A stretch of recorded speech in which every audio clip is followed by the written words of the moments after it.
Welcome to Foundation, a podcast about home building from the ground up. Buying a house can feel very overwhelming, and building a house can be even more challenging. But we're here to help. Throughout this series, we'll be interviewing realtors, builders, developers, lenders, and anyone else involved in the home building process.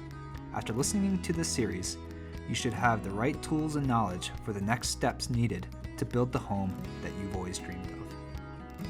Today on Foundation, we have with us builder Lance Cox. Lance Cox has been building in the Missoula area for many years. He's familiar with residential, commercial, and even some theme parks.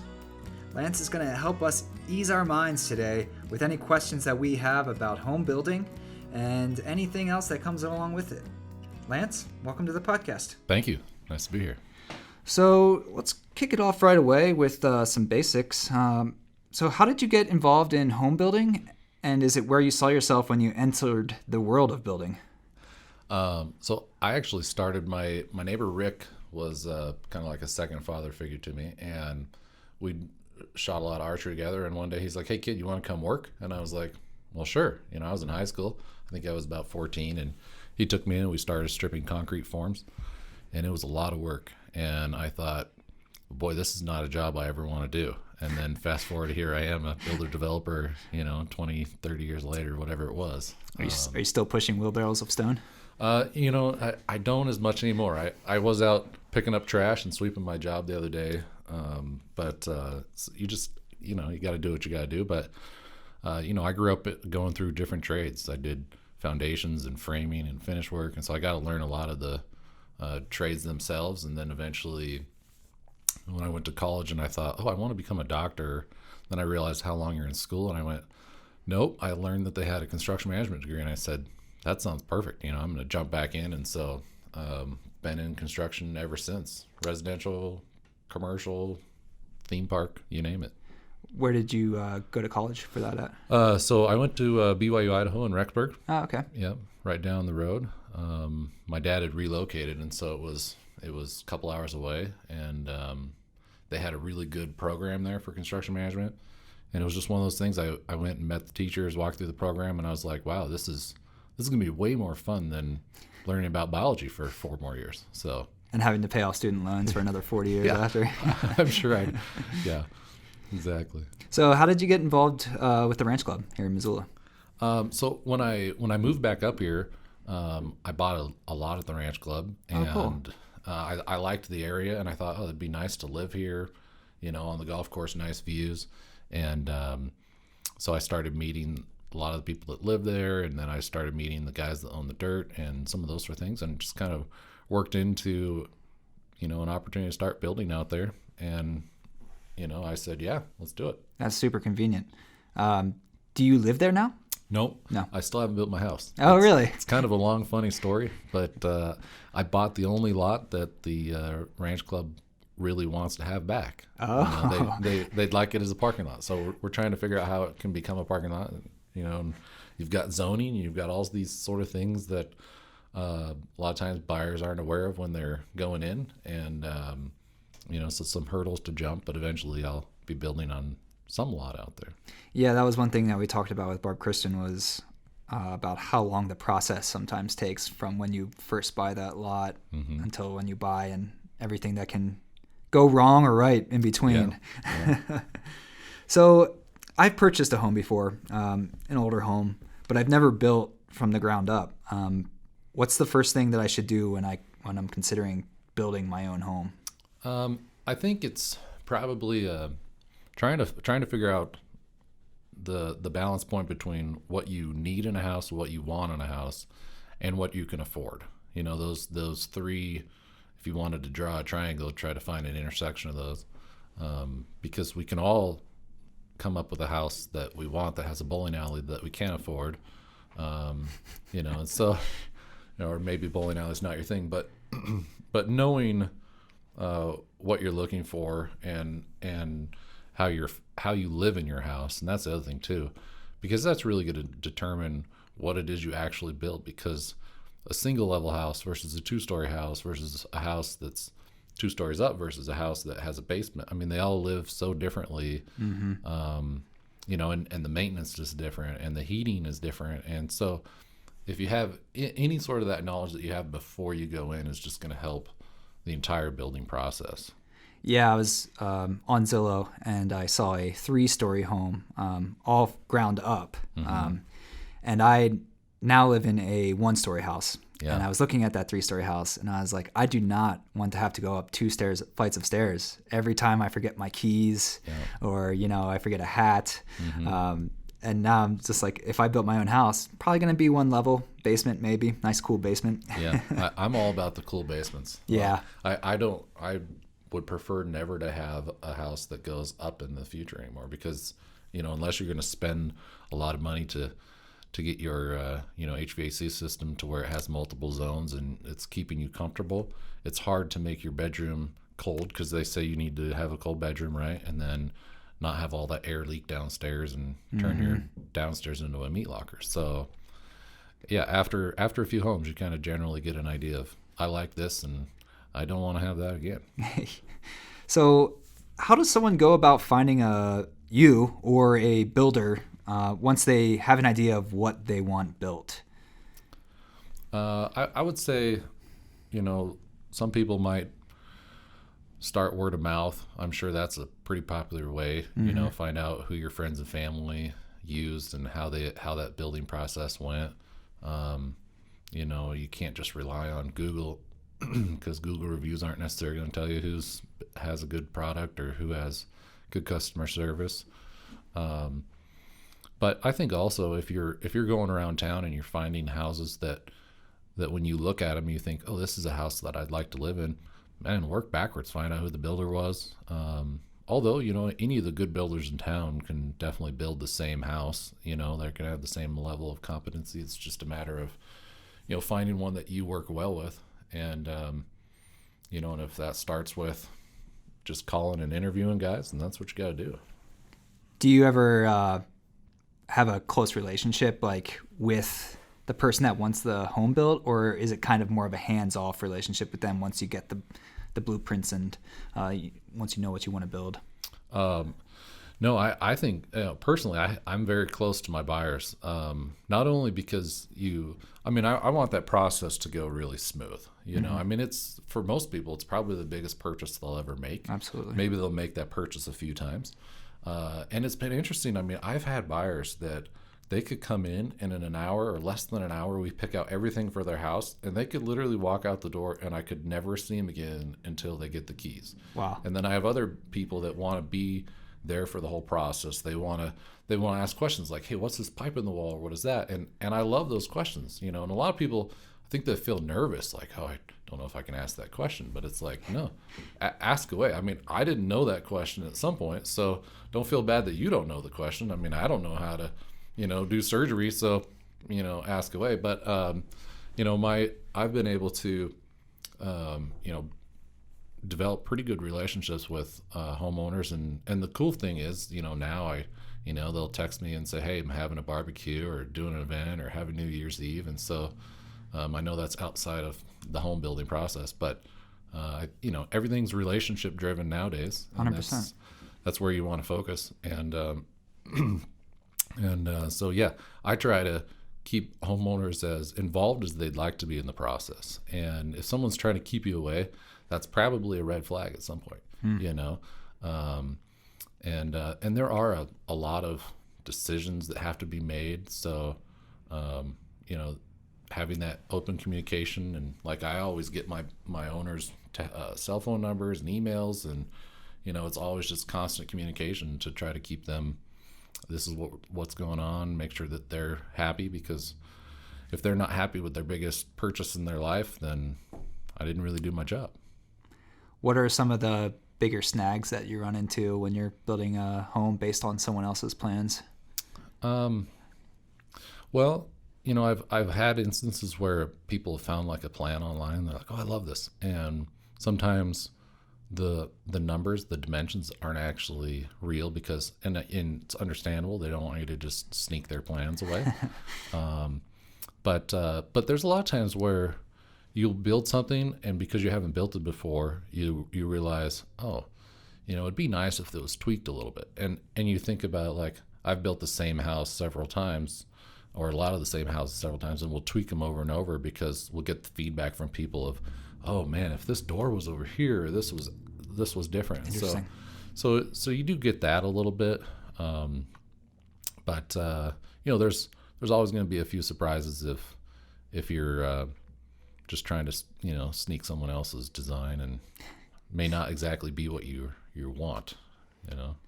So there's a lot of beautiful homes at the Ranch Club. Can I design a home based off of an existing home, and how do I go about that? If I drive and I'm like, oh, I love that house. Yeah. Lance Cox built that. How do I get him to build that one for me? Yeah. Well, if you went through, it's kind of hard sometimes to figure out which builder built which house. Some homeowners might know that. Some people might have come in after the fact. But if you can find out who built it, that's great. But at the same time, if you find a builder that you work well with and you've got a good relationship with, if you take them out there and you're like, oh, I love these front columns and I love the roof line of this house. I mean, you can let them know the different things that you like, and start that design process. Really that's what probably everybody does. Imitation's the best form of flattery. And, I definitely, I look for inspiration all over the place, whether it's in real life or on Pinterest or whatever the case is. And I know everyone else does, because you want to build, you want to just continually be building something that's popular and trendy, but also that just looks great and functions well. Yeah, I have an obsession with container homes. Oh, okay. So they're all over my Instagram. Yeah. And I'm like, if I ever build my house, there's going to be at least 3 containers on that property. Yeah, there you go. So I've found a lot I want to buy on at the Ranch Club. What are the next steps in working with an architect or a builder? So you kind of, if you're I'd say if you're starting at the Ranch Club, you kind of have one of two very different ways. If you go the architect route and just say, hey, Mr. Architect, let's design a house, you'll end up with a house that could look like anything, and they'll try to do whatever you're looking for. But it might be the wrong size for you, or because a lot of architects, they try to keep their pulse on, what prices are. But, they could price you out with some of the details or some of how they do that. I think sometimes it's better to start with a builder and just say, hey, this is what my budget is, and this is what my lot cost is. And I like that house. What can I build? And also a lot of builders are going to have relationships with architects, and they're going to know, if my client's looking for this, I need to go to this architect versus a different architect. Because a lot of times here in town, I've worked with different architects, and if you looked at their body of work overall, you'll see some similarities, and you might say, this guy is just more fit for this particular client. But you're also going to get very different timelines, and that's something that as a homeowner, that's going to be tough. If you don't know and you're just going to go knock on a couple architect doors and say, you give me a price to build a house, or give me a price to draw a house, it's hard to gauge. So I think it's probably best if you can narrow down a builder or two, interview them, and then talk about what you're looking for and find the architect that works for both of you.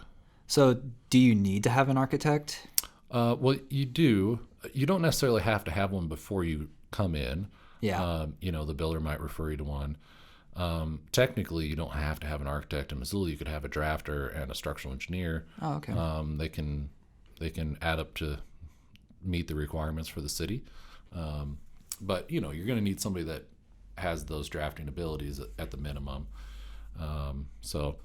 But you don't have to know one personally offhand. And you don't have to take a wild stab in the dark and hope you got a good one either. Cool. So I can't just be like, hey, Lance, can you build me a house? Not like we used to.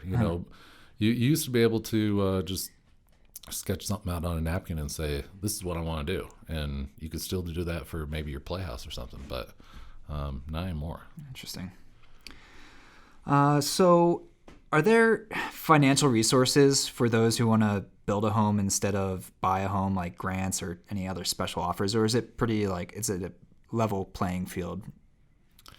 Well, it kind of depends on what you're buying. I mean, if you're buying at the ranch club, there's not really going to be any grants or opportunities like that. There could be first time home buyer or veteran loans. I mean, those are not going to be grants, but they're going to be, less expensive money or resources. And, and that's applicable to any buyer. If you haven't bought a house in 3 years, you're technically a first time home buyer, even if you're really a 10th time home buyer. But I'm not a veteran, but I know the VA loans are great. I've worked with several people that have built that way. Wow. So there are loan programs. I mean, there's also rural. I can never say the word, but if you get outside of the city, sometimes you can find some sort of rural assistant loans, and they can help you with down payments and different things like that. So, have you ever built outside of city of Missoula, like more rural land? Yeah, built in the county of a few times, and and I built in other cities, when I wasn't living in Montana. But the county is it is very different to build in, especially if you get outside of there's a lot of areas in the city that extend, or I should say areas in the county where the city's utilities extend, like water and sewer. But you get far enough out, there's no water and sewer. Now you're on a septic and on a well, and there's nothing wrong with that. It's just very different. You're paying a lot more up front for that versus if you're just connecting to a sewer or the water system, you're paying over time. But they're from a planning standpoint and a construction timeline standpoint, they're going to be different. And a construction cost loading, they're going to be different too. Do you ever bear the brunt of responsibility for laying septic, or do you kind of leave that up to the developer? Or making sure there's electric lines that get there, or like. Yeah. So I guess I'm not exactly sure what your question is, but in town, if you find a lot, you're going to be able to determine where the utilities are in relation to that lot. And so there's times like let's say you want to move down Target Range. That's an area where there's some random sewer lines and some random water lines, and then they stop.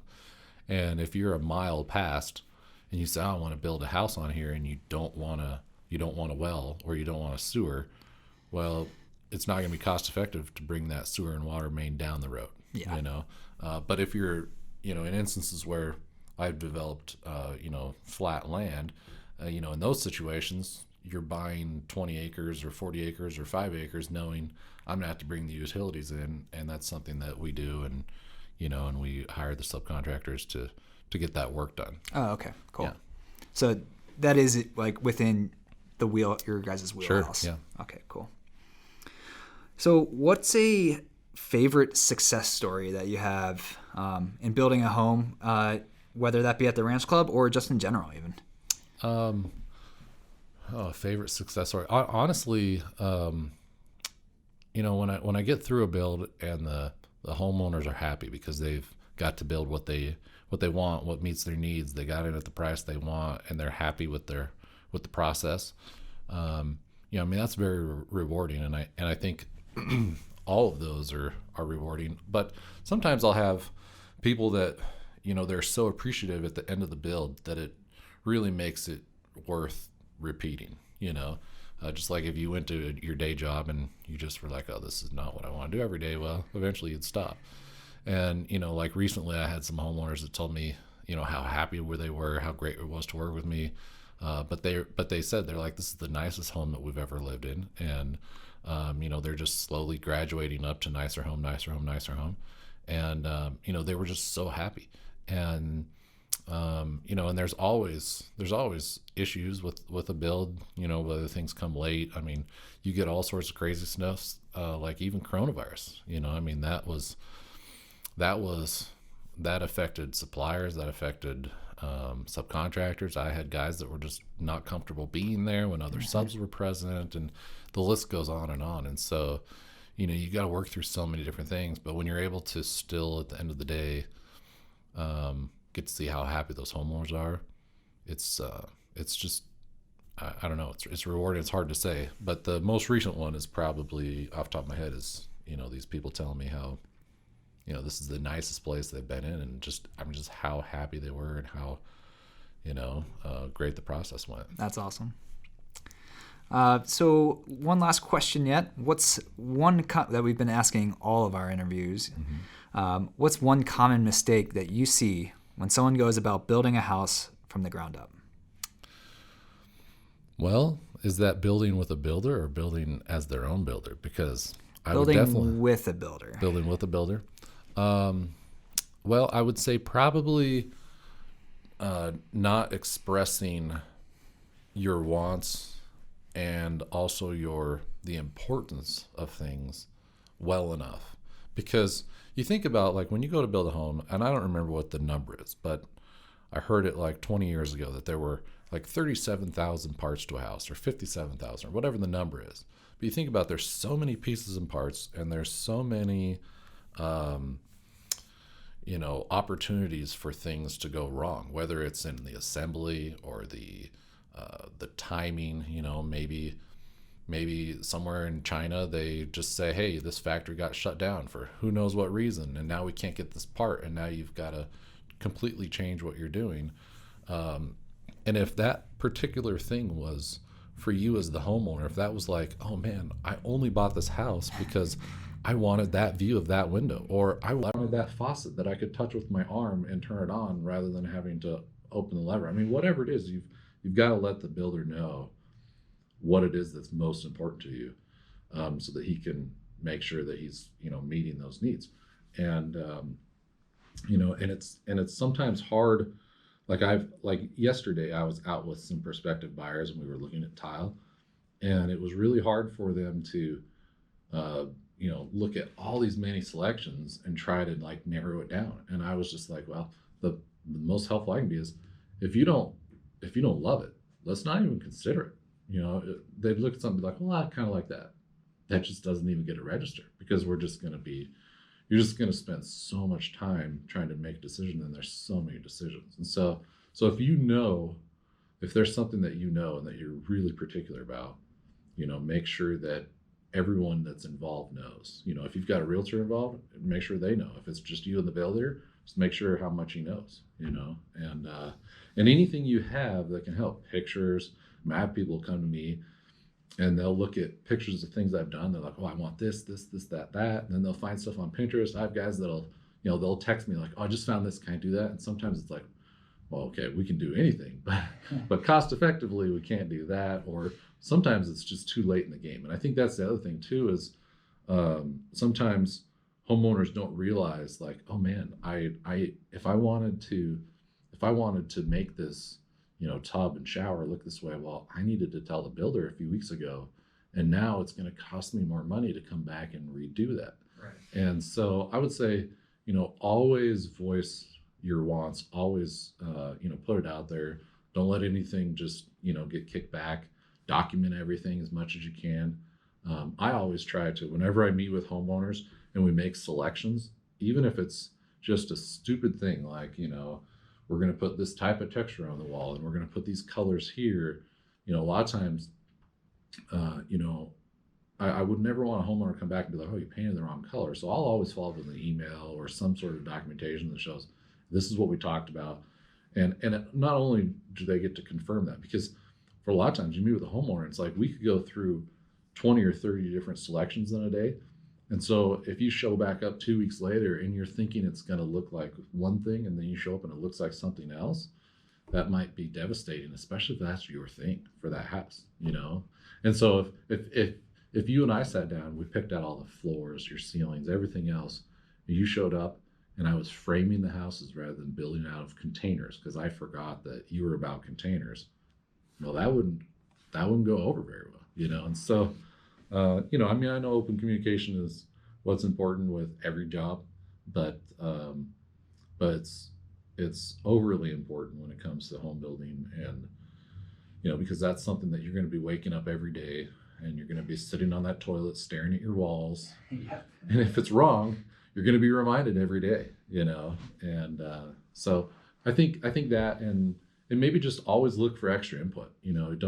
Don't rely on the input from your builder. If you want to work with a designer or something, try to make that that space, the perfect space for you. And it's always going to be different for every person. But if you're not sure what it is, then get out and go to Parade of Homes, look at things online, do virtual tours. Put in as much time as you can to make sure you end up with the right thing for you. That's really good to know, because sometimes when it can be a little scary telling your builder what you want, Mm-hmm. and being able to have an open channel of communication, for our listeners, that has to be a relief. Yeah. Well, it's interesting. So I was out at the ranch club this last weekend, and a person came through and told me how, they recently built a house, and their builder, they build things the way that they build things. And it was like, okay, so you didn't get all the selections that you wanted. They're like, well, not really, because this is how he does things and this is what he builds. And it's like, well, as a builder, you kind of have to be a chameleon. If someone wants an ultra modern house, that's what you got to do. If somebody wants a really, different feel, and there's so many different looks you can get too. Yeah.